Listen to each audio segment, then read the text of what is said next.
lever pour la lecture de la parole de Dieu. C'est le moment de la proclamation de la parole de Dieu. Nous lisons un texte dans le livre de Job. Job, chapitre 1er.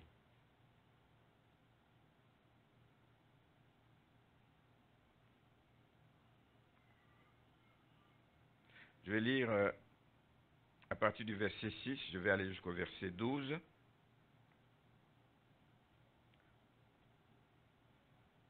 Or, les fils de Dieu vinrent un jour se présenter devant l'Éternel, et Satan vint aussi au milieu d'eux. L'Éternel dit à Satan, « D'où viens-tu » Et Satan répondit à l'Éternel, « De parcourir la terre et de m'y promener. » L'Éternel dit à Satan, « As-tu remarqué mon serviteur Job? Il n'y a personne comme lui sur la terre. C'est un homme intègre et droit, craignant Dieu et se détournant du mal. » Et Satan répondit à l'Éternel, « Est-ce d'une manière désintéressée que Job craint Dieu? Ne l'as-tu pas protégé, lui, sa maison et tout ce qui est à lui? Tu as béni l'œuvre de ses mains, et ses troupeaux couvrent le pays. Mais, étends ta main, touche à tout ce qui lui appartient, et je suis sûr qu'il te maudit en face. » L'Éternel dit à Satan, « Voici, tout ce qui lui appartient, je te le livre, seulement ne porte pas la main sur lui. » Et Satan se retira de devant la face de l'Éternel. Amen. Vous pouvez vous asseoir.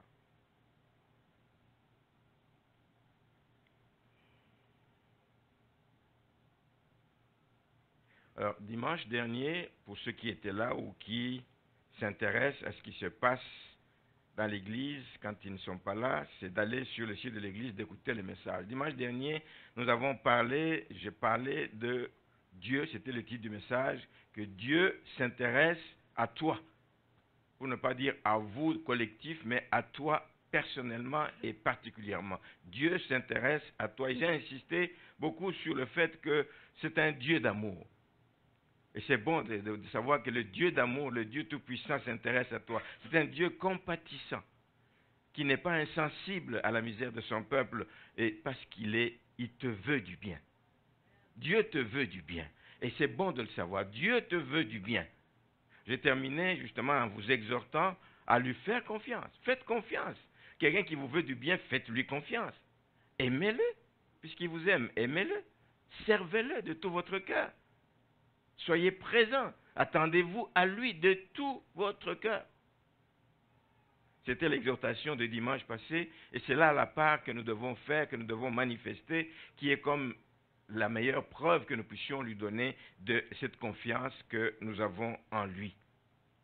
Tout ça pour dire que la vie chrétienne, une vie chrétienne réussie, une vie chrétienne qui porte des fruits, une vie chrétienne qui plaît au Seigneur, c'est une vie que l'on mène avec un cœur tout entier pour Dieu. Tout entier pour Dieu. La parole de Dieu nous invite. J'ai pris 2 passages justement dans le livre de Deutéronome chapitre 6 verset 5 qui dit « Tu aimeras l'Éternel ton Dieu de tout ton cœur, de toute ton âme et de toute ta force. » Dans le livre des Proverbes, chapitre 3, le verset 5, même chose dit « Confie-toi à l'Éternel de tout ton cœur. » Vous savez, chaque mot est important. Tout ton cœur. Ça veut dire qu'on peut le faire avec un cœur partagé. On peut le faire à 50%. Mais dit, confie-toi à l'Éternel de tout ton cœur et ne t'appuie pas sur ta sagesse. Voilà pourquoi il est important de veiller sur notre cœur. Qu'il soit toujours tout entier à Dieu, tout entier pour Dieu. Parce que la Bible nous dit dans le livre des Proverbes aussi, garde ton cœur plus que toute autre chose, car de lui viennent les sources de la vie. Garde ton cœur.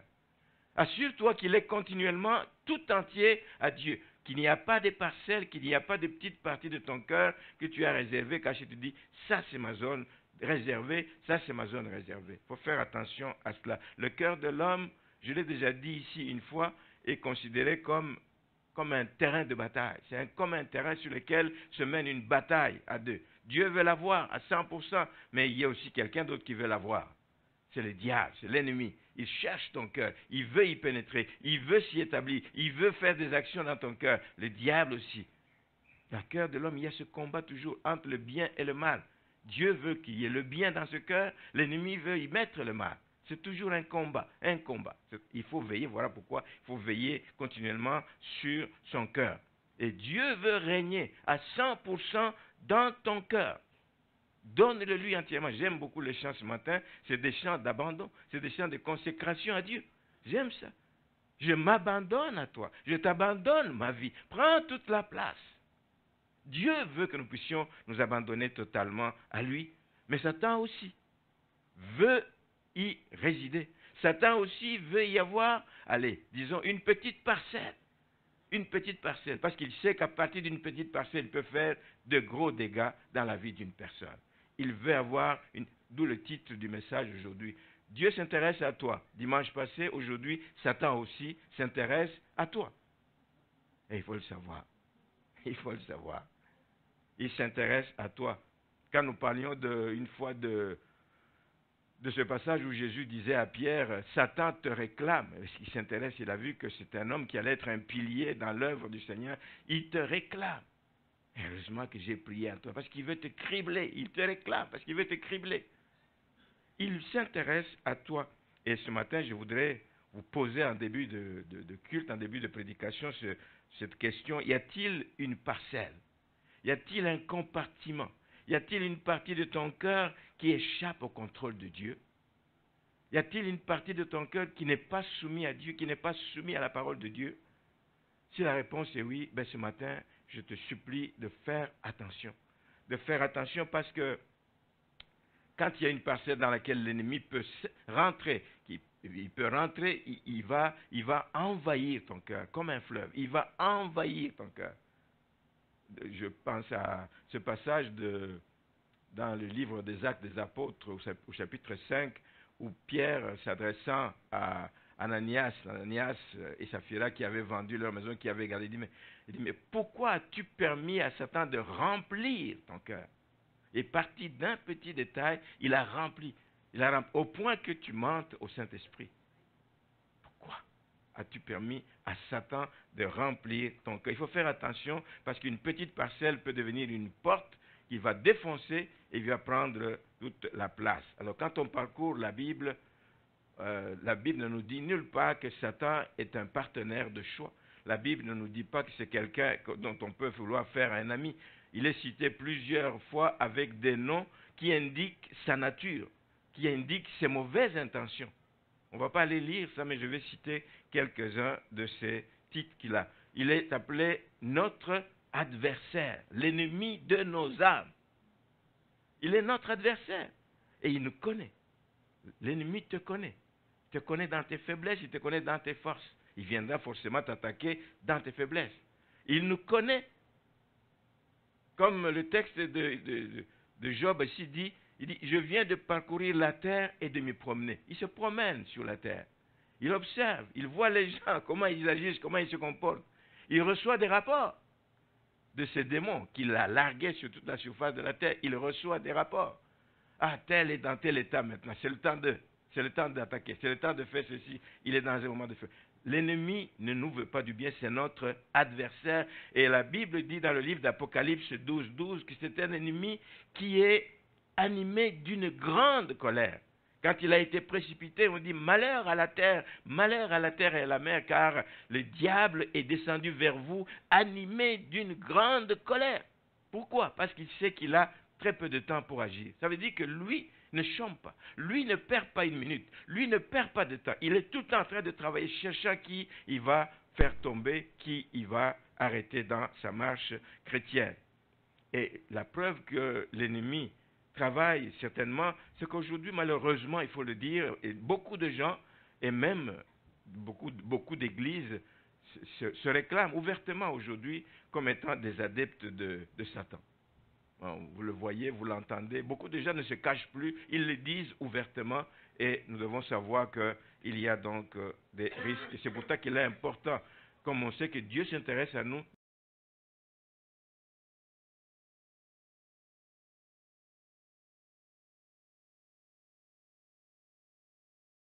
de s'accrocher à lui, de s'attacher à lui et d'être proche de lui continuellement. Donc il est notre adversaire. La Bible dit aussi ailleurs qu'il est le père du mensonge. C'est un menteur. Il est même le père du mensonge. Alors, le père du mensonge, il connaît toutes les ruses. Hein?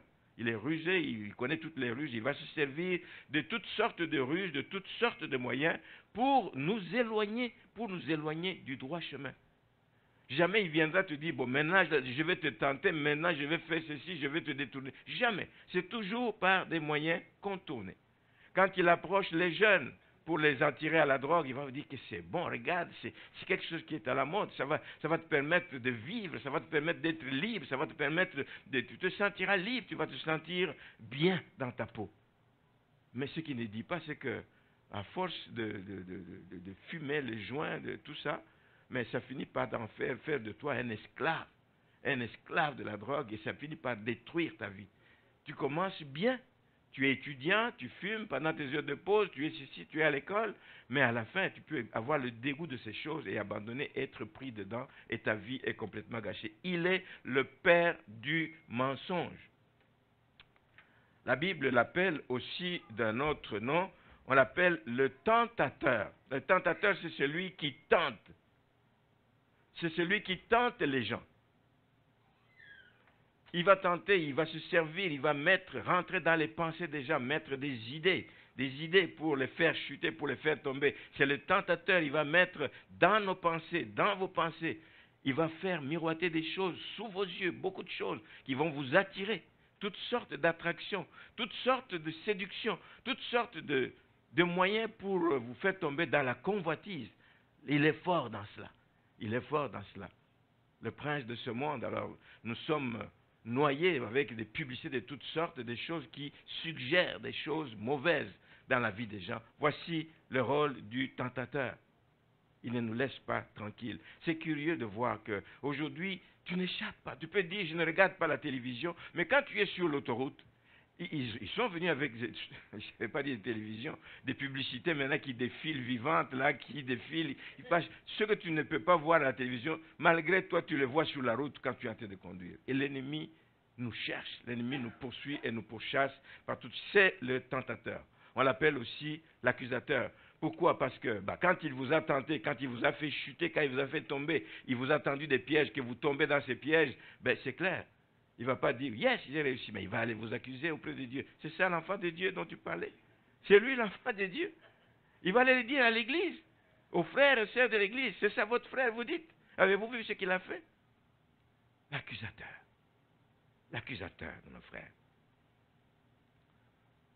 Je ne sais pas comment on peut devenir ami d'un tel personnage. Je ne sais pas comment. L'accusateur. Aujourd'hui, il fait semblant de te cajoler, il te donne des belles choses apparemment, mais comme nous allons voir, il va tout faire pour attraper les enfants de Dieu dans ses filets. Il met tout en place pour attraper les enfants de Dieu. Il va tisser des toiles comme une araignée là pour que tu sois pris dedans. Que tu sois pris dedans et ça t'empêche de glorifier Dieu, ça t'empêche d'avancer, ça t'empêche de t'attacher au Seigneur. Il va tisser des toiles, des pièges de toutes sortes qu'il va tendre. C'est la preuve qu'il n'est pas bien intentionné. L'ennemi n'est pas bien intentionné. L'ennemi, malgré tout ce qu'il fait comme offre, qui peuvent paraître alléchantes. Il y a des choses parfois qu'on regarde et on dit, mais oui, c'est tentant de faire ça, c'est tentant de faire ça, mais ce n'est pas un péché. Ah, il te met des idées là, ce n'est pas un péché des gens qui ont de la misère d'abandonner les jeux de hasard, les jeux de loto. Tu vas dans des, pas des parties, mais quand il y a des grandes expositions, des marchés publics, des endroits publics où il y a des activités, des grandes cérémonies publiques, etc. Il y a tout le temps des gens qui mettent une table là-bas, qui disent, on peut lire les lignes de ta main. Il y a des gens qui vont là-bas, allons-y voir. Hein. Mais frères et sœurs, cartomancie et beaucoup de choses de ce genre. L'ennemi va faire ça, ça paraît alléchant, il dit, ça paraît inoffensif à première vue, mais sachez que l'ennemi, le diable, n'a rien de bon à nous offrir. Rien de bon à nous offrir. Parce que son but final, ce n'est pas notre bien. Son but final, qui est inavoué, son but final qui est caché, son but final qui est subtil, c'est de dérober, comme dit l'évangile de Jean, chapitre 10. Il vient pour dérober, pour égorger, pour tuer, pour faire du mal. C'est sa mission et c'est sa mission. Il peut faire des offres alléchantes, tu tombes dans le piège. Tu sais qu'en bout de piste, ce qui va arriver, c'est que son objectif est de tuer et de faire mal aux gens. Quand Jésus est venu sur terre pendant son ministère ici-bas, il n'a pas échappé justement aux sollicitations de l'ennemi. Tout enfant de Dieu qu'il était, il n'a pas échappé aux sollicitations de l'ennemi. Vous le savez, il a été tenté plus d'une fois, mais son secret, qui devrait être le nôtre, et c'est ce qui l'a aidé et qui doit nous aider aussi, c'est sa soumission totale à son Père. Sa soumission totale à la parole. La soumission de Jésus est exemplaire et qui devrait nous inspirer nous-mêmes. Dans l'évangile selon Matthieu, je vais au chapitre 4. Matthieu au chapitre 4. Il est dit ceci à partir du verset 8. Le diable le transporta, donc ça parle de Jésus, encore sur une montagne. Il l'a pris, d'abord au verset 5, le diable le transporta dans la ville sainte, le plaça sur le haut du temple et lui dit, si tu es fils de Dieu, jette-toi en bas, car il est écrit, il donnera des ordres à ses anges à ton sujet et ils te porteront sur les mains, de peur que ton pied ne heurte contre une pierre. Jésus lui a répondu. Il était soumis à son Père, certes, mais il était soumis aussi à la parole. Il a répondu par la parole. Il est écrit, tu ne tenteras point le Seigneur ton Dieu. Nous avons aussi la même obligation, nous avons aussi les mêmes possibilités de nous soumettre à la volonté de Dieu. Nous avons aussi la possibilité de nous servir de la parole de Dieu pour contrer les manœuvres de l'ennemi. Deuxième tentative du diable, il le transporta encore sur une montagne très élevée, lui montra tous les royaumes du monde et leur gloire, et lui dit, je te donnerai toutes ces choses si tu te prosternes et m'adores. Et Jésus lui répondit, retire-toi, Satan, car il est écrit, tu adoreras le Seigneur ton Dieu et tu le serviras lui seul. Et qu'est-ce qui arrive quand on lui résiste? Et le diable le laissa. Résistez-lui en obéissant à la parole de Dieu, résistez-lui en obéissant à la volonté de Dieu. Jésus lui a résisté à 2 reprises et le diable le laissa. Si nous allons dans l'évangile, toujours dans Matthieu, au chapitre 26,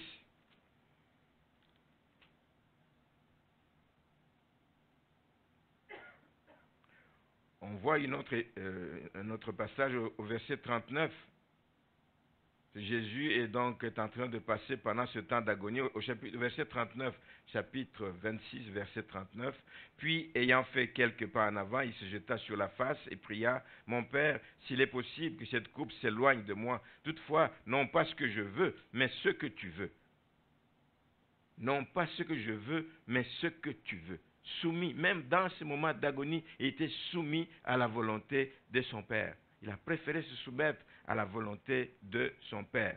Son secret, le secret de Jésus, était non seulement la soumission à la volonté de son Père, mais aussi à la parole de Dieu, mais son secret était aussi le fait, comme il le dit lui-même dans Jean chapitre 14, le verset 30, il dit que le prince de ce monde, c'est Jésus qui dit ça, le prince de ce monde vient, il venait à la personne de Judas évidemment, mais il n'a rien en moi. Waouh! Qui ne trouve rien en vous. Il n'a rien en moi. Il n'y avait aucun accès que Jésus avait donné à l'ennemi. Le prince de ce monde vient, mais il n'a rien en moi. Et c'est vrai, parce que même quand il a été conduit devant Pilate, plus tard au chapitre 19 de Jean, Pilate l'a confirmé, il dit, vous m'amenez cette personne, je l'ai interrogé, mais je ne trouve rien, je ne trouve aucun crime en lui, je ne trouve rien de coupable en cet homme. Jésus n'avait rien en lui. Si je peux parler en termes de cœur, son cœur était tout entier pour Dieu, pour son Père. Si vous avez le cœur tout entier, l'ennemi n'a pas de place, il n'a rien en vous. Et c'est ce que je vous souhaite, que vous soyez entièrement au Seigneur. Mais nous aussi, Si Satan réclamait, voulait tenter Jésus, Satan nous réclame aussi comme il l'a fait pour Pierre à l'époque et pour d'autres personnes. Satan nous réclame aussi. Satan veut nous amener à avoir un cœur partagé. C'est son objectif. Il se dit, oui, lui c'est un enfant de Dieu, ça va être difficile. Mais si je peux trouver une petite parcelle, un petit coin, une petite fenêtre qu'il m'ouvre pour que j'entre, parce que je sais comment je vais avancer là-dedans. Il veut avoir des chrétiens avec un cœur partagé. Partagé entre ce que Dieu veut, ce que Dieu nous demande, et entre ce que le monde offre. Il y a des belles choses que le monde offre, mais des belles choses qui nous mènent à la ruine, à terme. Mais il y a les belles choses que le monde offre. Et Satan veut jouer sur cela. Et beaucoup de chrétiens, malheureusement, se laissent entraîner dans ce que le monde offre. Il y a beaucoup de choses que le monde offre aujourd'hui qui paraissent normales. Parce que la majorité des gens l'acceptent. C'est couramment accepté. Beaucoup de choses comme ça. Les gens du monde l'acceptent, mais il ne faut pas oublier que nos pensées à nous ne doivent pas réfléchir comme les pensées des gens du monde. Nous, quand nous venons au Seigneur, nous sommes renouvelés. Nous avons des pensées renouvelées. Nous n'avons pas les pensées du passé. Nous ne devons pas avoir des pensées comme les gens du monde. Nous avons des pensées renouvelées. Et donc, nous ne pouvons pas accepter ce que le monde offre sous prétexte que, mais c'est accepté par beaucoup de gens. Mais l'ennemi va faire mousser beaucoup de choses pour nous faire tomber. Il va faire mousser notamment tout ce qui nous éloigne de la sanctification. L'amour de l'argent. Courir derrière l'argent. La Bible nous dit par contre, l'amour de l'argent, c'est la racine de tous les maux. Il ne nous dit pas de ne pas aimer l'argent, de ne pas avoir de l'argent, de ne pas travailler et gagner sa vie, mais c'est de l'amour de l'argent, être attaché à l'argent, en faire comme son Dieu, son idole, c'est la racine de tous les maux, l'amour de l'argent. L'ennemi va nous amener et chercher à nous atteindre à partir de convoitises. Les convoitises ne sont jamais bonnes dans la vie des enfants de Dieu. Si vous réfléchissez à ce qui s'est passé avec le peuple hébreu quand il quittait l'Égypte, ils se retrouvent dans le désert, dans leur marche dans le désert, mais ils sont tombés sous le coup de la convoitise. La convoitise, ils pensaient aux concombres, ils pensaient aux viandes, ils pensaient à toutes ces choses du passé, et ça les a menés vers la rébellion. L'ennemi va nous amener des comportements charnels. Beaucoup de comportements charnels. Il va nous pousser à avoir des désirs qui sont contraires à ceux de l'esprit. Nous sommes des êtres spirituels, nous devons avoir des désirs dictés par l'esprit et pas par la chair. Nous devons faire attention. L'ennemi travaille beaucoup dans cela. Vous pouvez lire des passages, il y en a, nous avons lu dans 1 Thessaloniciens au chapitre 5. Il y a un autre passage qu'on peut lire dans l'épître de Paul aux Galates, dans 1 Thessaloniciens, chapitre 4, je veux dire, le verset, à partir du verset 3, qui exhortait donc les gens à la pureté morale. Il dit, ce que Dieu veut, c'est votre sanctification. C'est que vous vous absteniez de la débauche. C'est que chacun de vous sache posséder son corps dans la sainteté. Le monde attire à exposer nos corps, à s'en servir pour toutes sortes de choses qui ne glorifient pas Dieu, mais c'est de garder son corps dans la sainteté et l'honnêteté, sans vous livrer à une convoitise passionnée comme font les païens qui ne connaissent pas Dieu. Ce que Dieu veut, c'est que personne n'use envers son frère de fraude et de cupidité dans les affaires. C'est monnaie courante aujourd'hui. Dans le monde, on se joue des tours, et après avoir, dans MSN, là, où on montre une dame ou un monsieur chinois qui est un immigrant qui est arrivé, il est tombé sur une compagnie qui favorisait l'installation des immigrants, etc., en disant, voici, si tu investis 200 000, et puis ça va faciliter pour avoir des papiers. Il a investi, et puis ça s'est bien passé, mais quelques temps après, tout l'argent a disparu. Cet homme, ça ne m'étonnerait pas qu'il ne soit pas condamné, parce qu'ils vont trouver toutes sortes d'astuces pour échapper à ça, où il va déclarer faillite, des trucs comme ça, et l'autre perd comme ça, c'est cela. De ne pas user de fraude et de cupidité dans les affaires, parce que le Seigneur tire vengeance de toutes ces choses, comme nous vous l'avons déjà dit et attesté. Vous pouvez lire aussi dans l'épître de Paul aux Galates, on parle de tout ce genre de comportement, des convoitises que le Seigneur nous recommande d'éviter. Nous savons ce que nous devons faire. Comme enfants de Dieu, nous savons ce que nous devons faire pour ne pas tomber dans les pièges de l'ennemi. Et ça nous est dit dans l'épître de Jacques 4, verset 7. Ce que nous avons à faire, c'est de nous soumettre à Dieu. La condition primordiale. Soyez sûr que votre vie est soumise totalement à Dieu. Soumettez-vous à Dieu. Là, vous pourrez ensuite résister au diable. Vous pouvez lui rappeler aussi, comme Jésus a dit dans ce passage que nous venons de lire dans Jean, il dit, « Tu n'as rien en moi. Mon cœur est tout entier pour Dieu. » Voici comment tu peux résister à l'ennemi. C'est de lui dire, tu n'as rien à moi. Qu'est-ce que tu viens me suggérer? Qu'est-ce que tu viens faire? Tu n'as rien à moi. Moi, j'appartiens 100% au Seigneur. Résister au diable. Résister au diable en lui disant tout ce que le Seigneur a fait de nous. Il y a beaucoup de versets qu'on peut lire dans l'épître aux Romains, chapitre 8. On peut lire. Dans Romains, au chapitre 8, il y a plusieurs passages qu'on trouve là-dedans. Je vais prendre quelques-uns ici, 2, verset 31 par exemple, qui dit « Que dirons-nous donc à l'égard de ces choses? Si Dieu est pour nous, qui sera contre nous? » Si Dieu est pour nous. L'ennemi vient, tu sais quoi faire. Je suis soumis à Dieu, je résiste au diable en lui disant « Mais non, Dieu est pour moi, qu'est-ce que tu peux faire contre moi? » Tu lui rétorques, parce que tu es sûr de ta parole. Le verset 33, il dit, qui accusera les élus de Dieu? Tu ne peux pas m'accuser de quoi que ce soit. Tu n'as rien à moi. C'est Dieu qui justifie.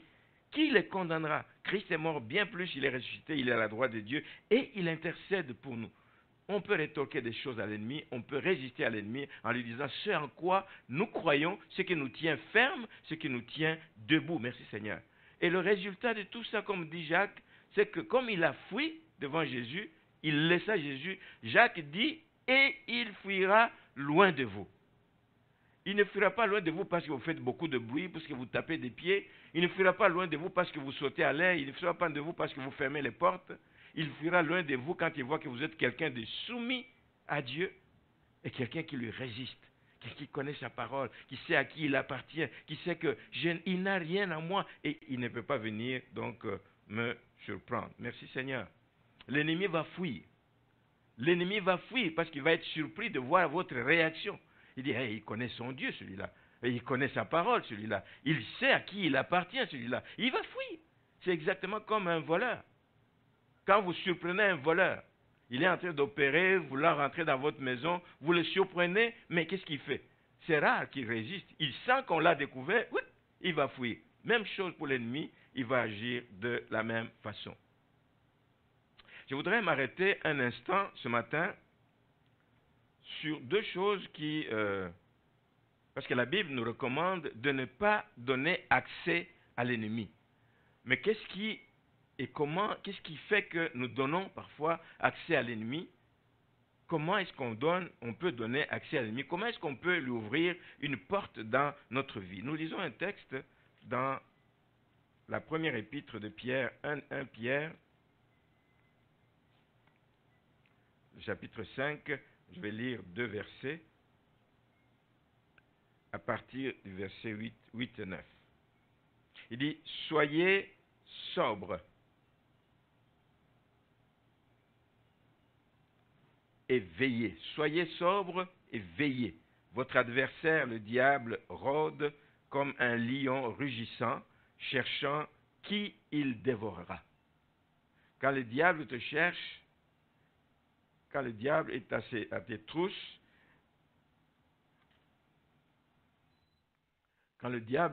trousses, son but, je l'ai dit, final, est de dévorer. Et ici, on le dit. Soyez sobres, veillez, votre adversaire, le diable, rôde comme un lion rugissant, cherchant qui il dévorera. Qu'est-ce qu'on dit ensuite? Il dit, résistez-lui avec une foi ferme, sachant que les mêmes souffrances sont imposées à vos frères dans le monde. Ce qui fait que nous ouvrons la porte à l'ennemi, c'est lorsque nous sommes négligents. C'est lorsque nous cessons de veiller en sachant les dangers qu'il y a. Quand tu cesses de veiller, quand tu es négligent de veiller, comme la Bible nous commande de faire, alors que l'ennemi rôde continuellement, nous lui ouvrons la porte. Nous lui ouvrons facilement la porte. Je vais prendre peut-être une image, c'est que aujourd'hui, dans le monde, en règle générale, il y a tout le temps des menaces, mais il y a des moments où les menaces sont plus fortes que dans d'autres époques. Présentement, il y a une sorte d'accalmie, il y a une sorte de paix relative dans le monde. Au Québec, n'en parlons pas, il n'y a pas de danger imminent que nous voyons à l'horizon, il n'y a pas de risque de guerre que nous sentons venir ici au Québec. On est bien, on est content et on se laisse aller. Et on se laisse aller.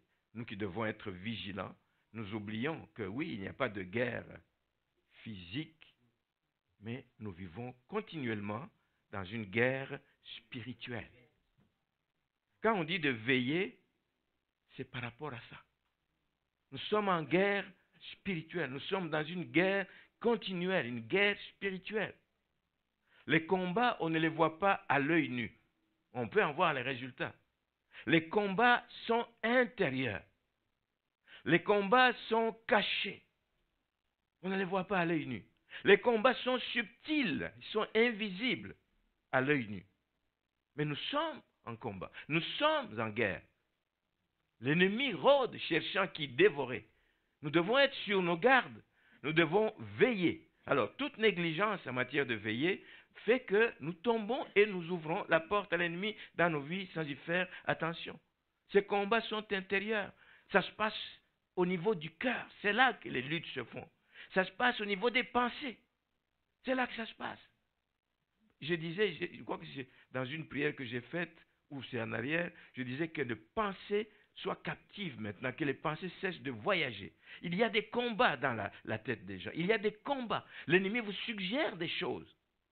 Vous essayez de résister, mais si vous ne continuez pas à veiller, vous risquez de tomber dans ce péché. Parce que lui ne lâche pas. Continuellement, il vient avec telle idée, avec telle idée, avec telle idée. Et tu risques, si tu ne veilles pas, tu risques un jour de flancher. C'est au niveau du cœur que les combats se font. C'est au niveau des pensées. C'est au niveau de nos membres aussi. De garder nos membres purs, sains, c'est difficile. Il y a des combats là-dedans. Même pour des adultes. Ce n'est pas juste pour les jeunes qui sont exposés, même pour des adultes. Nous devons veiller. Et la meilleure façon de veiller, c'est de veiller en priant. Mais beaucoup ont lâché parce qu'ils n'ont plus de vie de prière. Beaucoup ont lâché, beaucoup ont abandonné le combat, beaucoup ont décidé d'abdiquer, de tomber dans les pieds de l'ennemi parce qu'ils ont abandonné la fréquentation des assemblées locales. La prière, la fréquentation des assemblées locales sont recommandées par la parole de Dieu. C'est un moyen d'exprimer notre foi. C'est comme ça que nous exprimons notre foi en Dieu. Il y a beaucoup de bienfaits. Nous croyons aux bienfaits de la prière, n'est-ce pas? Nous croyons que nos prières sont écoutées. Nous croyons que ces prières sont exaucées. Nous croyons qu'il y a aussi des bienfaits quand nous venons passer du temps ensemble. Le temps de communion fraternelle, ça fait du bien. Je regarde toujours les gens qui jasent avant le culte, qui jasent à la fin du culte. Alors qu'on se dit, le culte doit finir à telle heure, on doit faire attention, aller vite, vite. Non, à la fin, les gens traînent encore parce qu'ils éprouvent la joie d'être ensemble, de jaser, d'échanger. L'un prend des nouvelles de l'autre. Ah oui, ça fait un bout, je ne t'ai pas vu. Comment ça va? Ah oui, je sais pas. La communion fraternelle, il y a des bienfaits dans ces choses. On ne doit pas négliger ces choses-là, c'est très très important. Parce que si on néglige ces choses, dans l'assemblée, quand tu as des combats, tu viens partager ça à tes frères, à tes sœurs. Ils te portent dans la prière. Ils t'encouragent par des paroles, par des hymnes, par toutes sortes de choses. Ils t'encouragent. Et tu te sens, ah oui, ça va mieux, hein? Ça va mieux. Quand on revient de l'assemblée, les gens le disent souvent, ils viennent à reculons. Quand ils viennent, ils n'ont pas le goût de venir. Oui, des fois c'est difficile. Mais quand ils repartent d'ici, ils sont crinqués, ils sont en grande forme. Amen. Merci Seigneur. Donc c'est important de veiller sur ces bienfaits de la prière et de la communion fraternelle. Beaucoup de gens vivent sont rongés par l'amertume, sont rongés par le manque de pardon. Sont rongés, ça ronge des vies. Ça ronge des vies. Voilà une porte par laquelle l'ennemi peut passer. Et il ne viendra pas vous dire, bon, écoutez, maintenant, vous avez l'amertume, voici ce que je vais faire. Non. Il a des astuces, il sait comment il va agir. Vous savez que garder l'amertume dans son cœur, ça peut rendre des gens malades. Et la maladie, c'est l'œuvre de l'ennemi. Il va te garder dans ce sentiment d'amertume, de manque de pardon. Il dit, oui, celui-là, il n'est pas bon. Mais tu ne peux pas. Tu ne peux pas ne pas pardonner quelqu'un que Christ a déjà pardonné parce qu'il a payé le prix à la croix. Et toi, tu veux garder cette personne captive, tu perds ton temps. C'est à toi-même que tu te fais du mal. C'est à toi-même. Et tu vas dormir, tu ne vas pas avoir la paix. Et tu vas dormir et l'idée de cette personne te revient en tête en disant, mais comment je peux faire pour aller voir Mais il faut prendre courage simplement. Prendre courage simplement, aller voir la personne et dire à la personne, mon frère, je t'ai pardonné, j'ai tourné la page, on oublie ça, on va de l'avant. Nous avons tellement de choses à faire pour le Seigneur ensemble. Allons de l'avant. Des maladies. Des gens sont rongés par des maladies qui sont d'origine, comme ils disent, psychosomatique, qui sont d'origine à cause de ces trucs que vous gardez en vous, l'amertume, la rancune, je sais pas, la colère, ce n'est pas des bonnes choses à garder, il faut s'en débarrasser, ce ne sont que des œuvres que l'ennemi veut donc planter dans votre cœur. J'ai donné ici mercredi un court témoignage d'un homme aux États-Unis, un serviteur de Dieu aux États-Unis qui a vécu il y a longtemps, dans les années 1700, il est mort en 1831, je crois.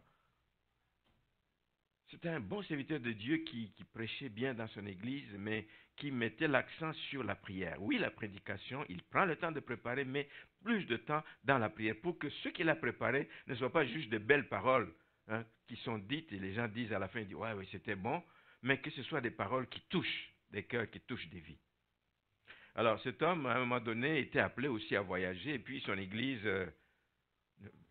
l'a vraiment congédié. Je vais utiliser le terme l'a congédié de manière un peu cavalière. Et il a quitté, il est parti et il a continué à voyager. Et puis à un moment donné, il s'est retrouvé autour d'un serviteur de Dieu, Charles Finney, aux États-Unis, un grand serviteur de Dieu aussi que Dieu a utilisé beaucoup. Mais il s'est trouvé où lui, pas pour, à côté de lui, pas pour chercher un poste, pas pour dire, écoute, je veux m'associer à ton ministère. Il est allé pour prier pour que le ministère de Charles Finney ait un impact.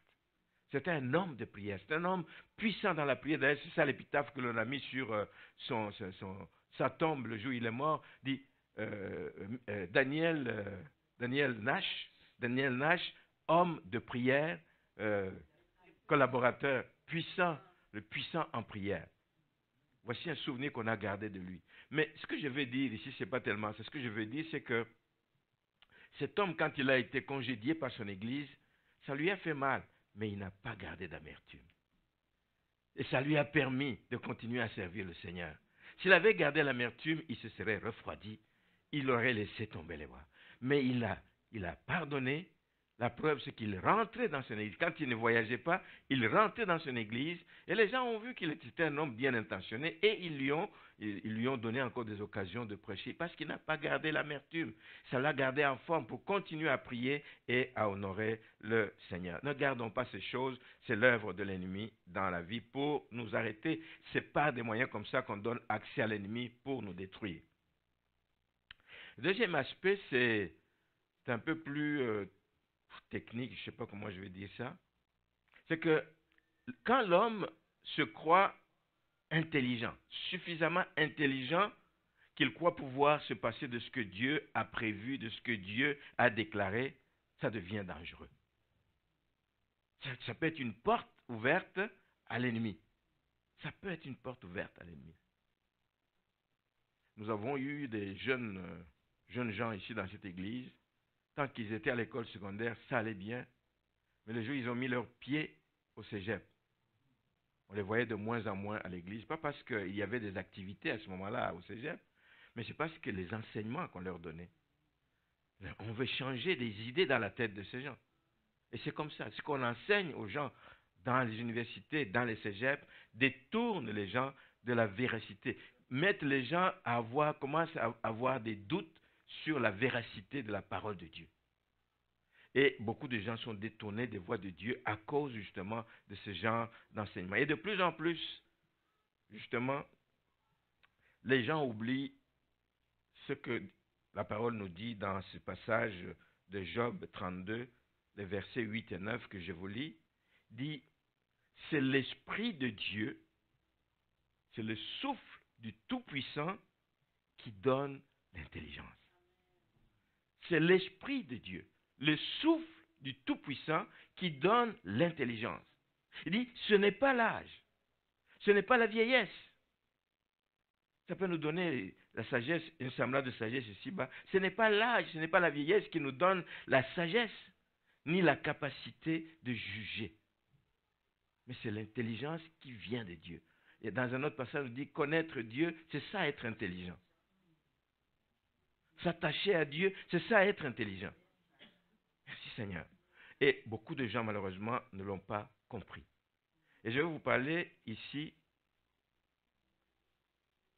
d'un concept que vous connaissez, l'intelligence artificielle.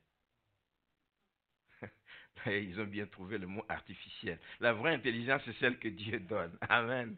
Et on parle de l'intelligence artificielle. Je vais vous dire que l'intelligence artificielle qui est tellement vantée, qui est tellement vendue, dans laquelle nous sommes tous pris, on n'a pas de choix, l'intelligence artificielle, ce n'est pas ça non plus qui donne la sagesse, ce n'est pas ça non plus qui donne la capacité de juger.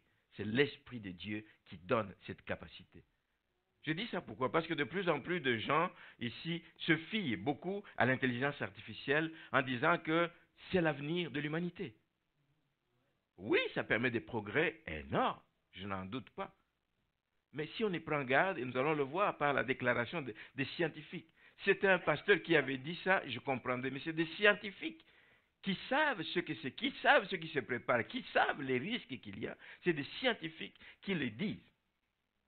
On ne peut jamais, l'intelligence artificielle, les ordinateurs qu'on utilise aujourd'hui, des ordinateurs de plus en plus sophistiqués, de plus en plus puissants, avec des capacités inimaginables, ces ordinateurs ici peuvent être super intelligents comme on les appelle, mais il y a quelque chose qui leur manque, c'est ce que l'être humain a et que Dieu a mis en lui, c'est la conscience.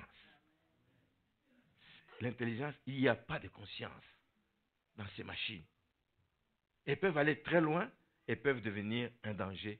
Mais ces machines ne pourront jamais remplacer l'homme que Dieu a créé à son image et à sa ressemblance. Dieu sait ce qu'il a fait. Dieu sait ce qu'il a fait. Les gens oublient les erreurs que l'on commet. Dans le passé, des gens ont commis des erreurs de vouloir se développer, monter jusqu'à atteindre le ciel, la tour de Babel. Vous connaissez la suite? C'est un peu la même chose. On veut monter dans le savoir, on veut monter dans le progrès technologique, mais jusqu'où on veut aller? Il n'y a pas de limite. Il n'y a pas de limite. Mais heureusement, comme je dis, il y a des voix qui s'élèvent dans le monde face à cette porte. C'est une porte ouverte à l'ennemi si on y prend garde. Et nous allons voir avec les citations que j'ai prises de certaines personnes, des voix s'élèvent chez des scientifiques. Des gens scientifiques qui sont versés dans ce domaine, des voix s'élèvent pour dire attention, attention, attention, attention, pour avertir sur les risques qui sont inhérents à ce genre de progrès, parce que ça peut aboutir, disent-ils, jusqu'à l'extinction de la race humaine. Je vais donner deux exemples, et c'est deux citations avec lesquelles je vais après terminer. Le premier, c'est celui qui a inventé la voiture électrique, la première voiture électrique Tesla. Vous connaissez la marque Tesla, qui aujourd'hui a été tellement développée qu'il y en a eu des modèles qui font comment on appelle ça? La conduite autonome, là. Hein? Donc sans chauffeur, sans conducteur. C'est une tendance qui se dessine, mais je ne sais pas si les gens imaginent jusqu'où cette affaire va aller. Donc c'est le fondateur, c'est lui qui a inventé cette voiture électrique, Elon Musk. Voici ce qu'il a dit sous forme il prévient les gens. C'est en 2014, c'est pas loin, c'est en 2014. Il dit que la montée de l'intelligence artificielle risquait d'être plus dangereuse que l'arme nucléaire. Plus dangereuse, ça veut dire, l'arme nucléaire fait quoi? Détruit. Alors l'intelligence artificielle risque de détruire.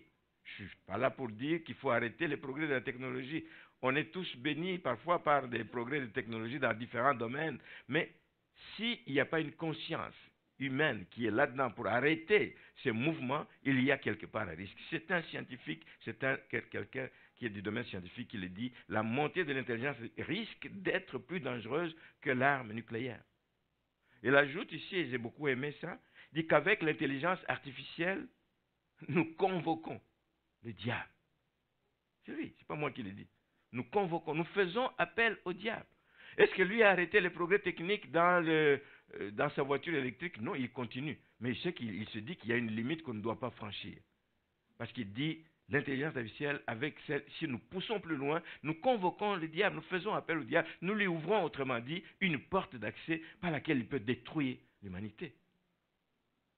Un autre que vous connaissez bien, celui qui est qui est à la tête de l'empire, un homme richissime, multimilliardaire, Bill Gates, avec Microsoft.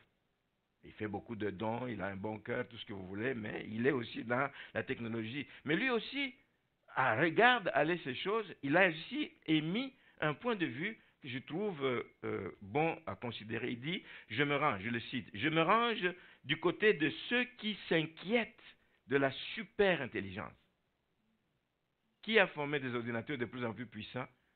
C'est des gens de Microsoft et des autres qui font, etc., qui développent tous ces logiciels et ces outils.